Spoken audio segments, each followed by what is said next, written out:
So, the ancient religion of Babylon, they all have one thing in common: the sacred feminine. The sacred feminine. The sacred feminine. Ishtar the Babylonians, Tyre the Buddhism, Fatima of Muhammad, Sophia the Gnostics, Shekinah to the Kabbalist Jew, Mary to the Catholic, and Shakti to the Hindu. These all have one thing in common: the sacred feminine.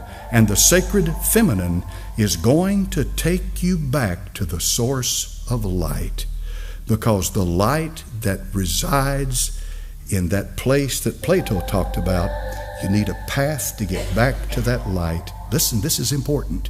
She is the one to take you to that light. Now, I'm going to give you a guess.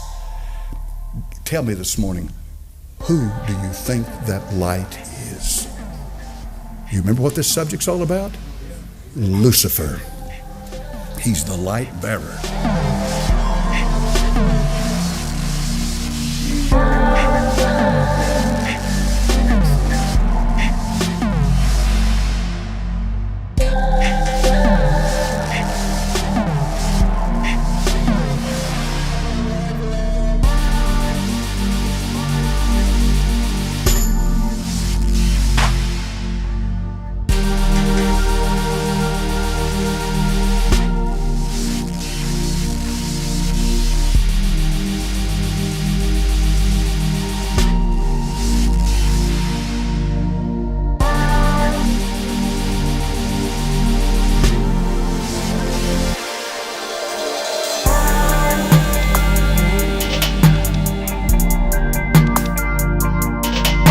She is the one to take you to that light.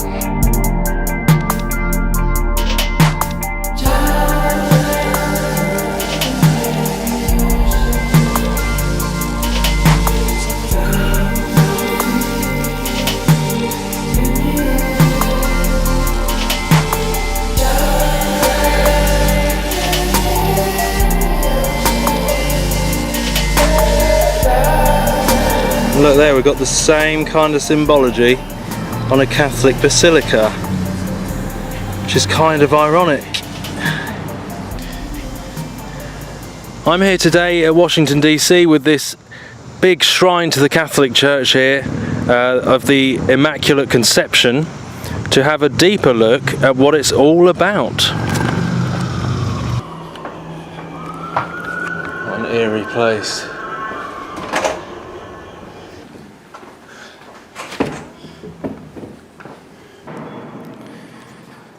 So let's go down into the belly, the underworld, where masses take place, into the heart, underneath this, the tomb of this huge temple.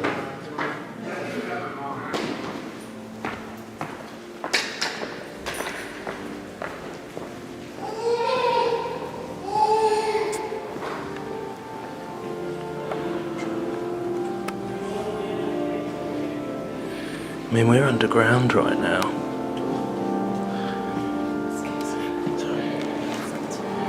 This is underground, this is in the belly, underneath the big temple.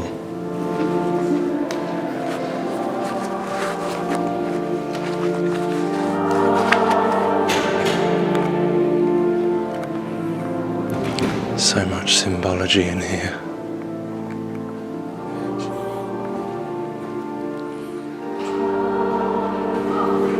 The National Shrine of Immaculate Conception. The birth pangs of the New Age, of abominations, ecumenical, one world under Rome.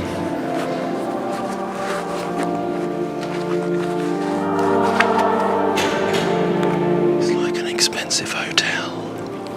One of those 5-star ones in Vegas.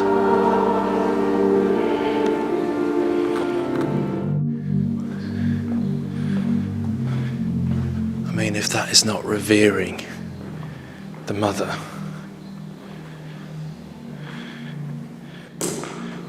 Europa. And look at him, I mean, he's bowing. I've heard so many say they don't revere Mary in that way, the false Mary. But he's bowing to this Ishtar, Isis figure. Coming out of the feminine gate. The female birthing womb.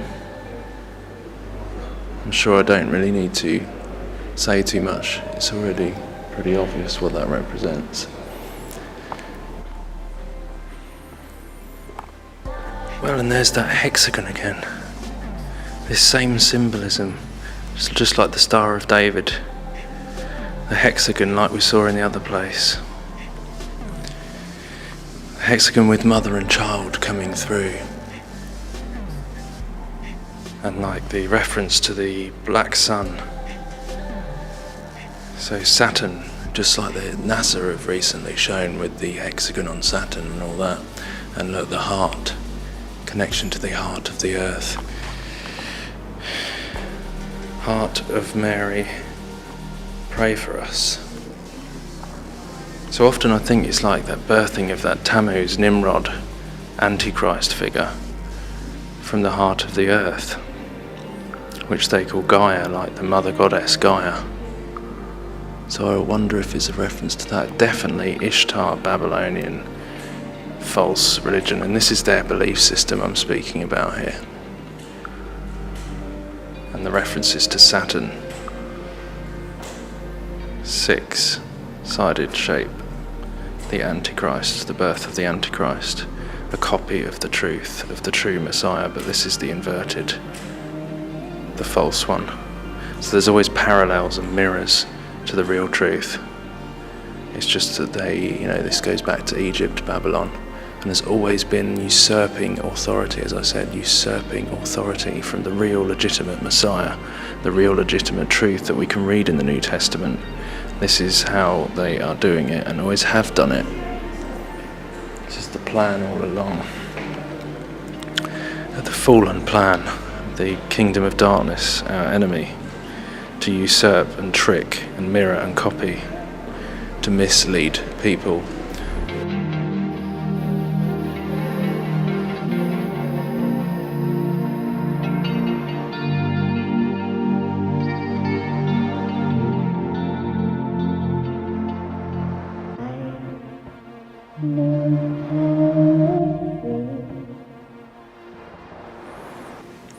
Look, pillars and archways, all the same designs as the other places, and she's sitting on a foundation stone there, behind these pillars where the veil would be, like in the Holy of Holies again, same representation, the Mother Goddess, Semiramis, Diana and Child, the false Mary.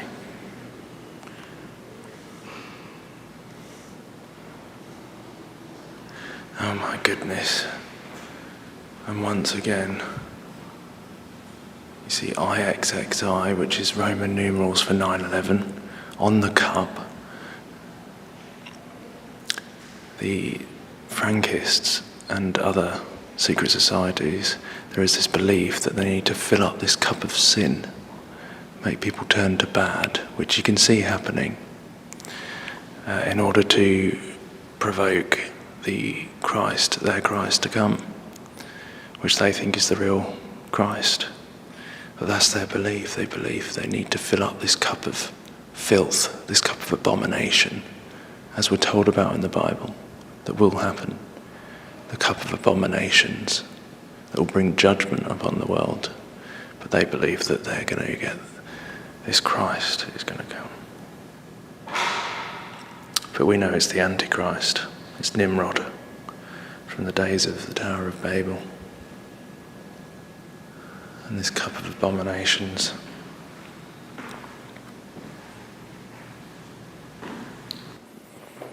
Mate.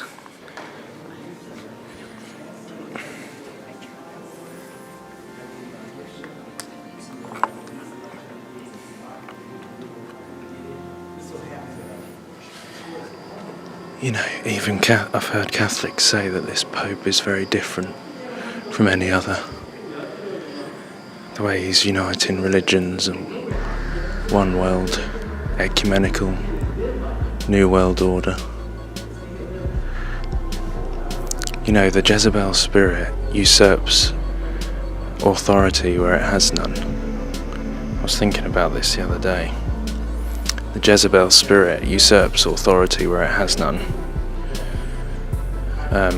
And this is kind of the way this new ecumenical religion, Babylonian New Age religion is working.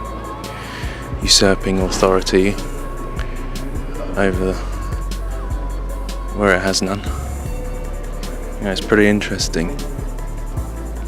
Usurping authority over the man, over Jesus, the true king, the queen, usurping illegitimate authority.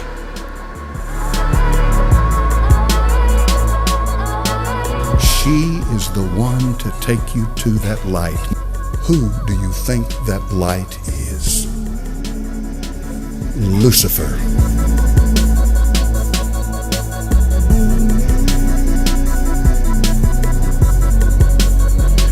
I mean, please do not tell me this is not an ornate temple of Diana, the mother goddess.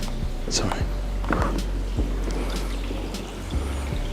I don't think that went down too well. But look, the celebration of fertility.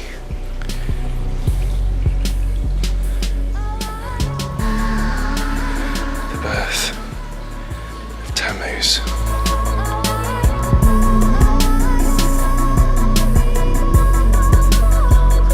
Whether you call her this, or you call her that, or you call her this, or you call her that, she's the same wherever you go. She is the Mother of God. She's the universal life force. Satan is very good at accommodating whatever culture, whatever age, whatever clime you happen to be in. Making a difference to him. He's very good at accommodating it.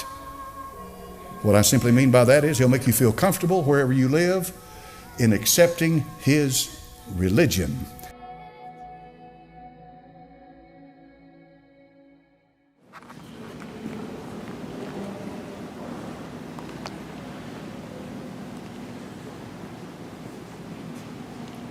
Did you say you were going to take a record?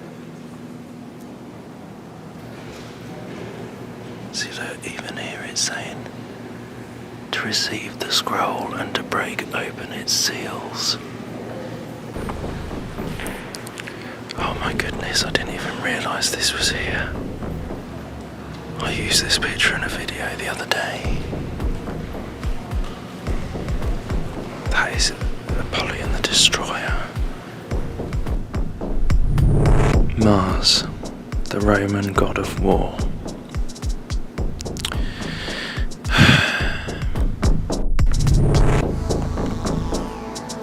And we've got that same representation of the Holy of Holies type thing, and him raising out of it Apollyon the Destroyer, the Antichrist. That is not Jesus. I don't think it takes much to work out that that's not Jesus.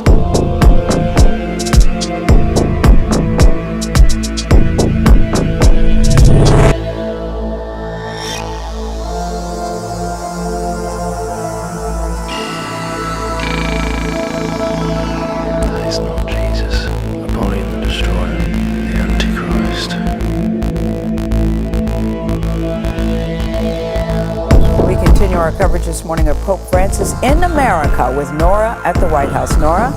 Thank you, Gail. You know, Pope Francis is also going to celebrate his first Mass in the United States, and that is at the Basilica of the National Shrine of the Immaculate Conception. Now, he is the third Pope to visit the Basilica that is on the Catholic University of America campus. And Chip Reed is there to show us what to expect this afternoon. Chip, good morning.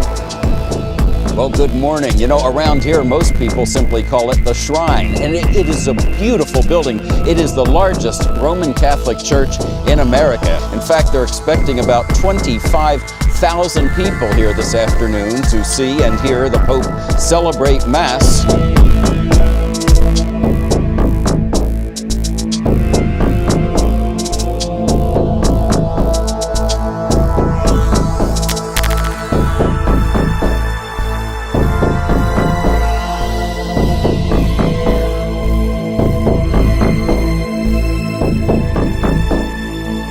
Nora.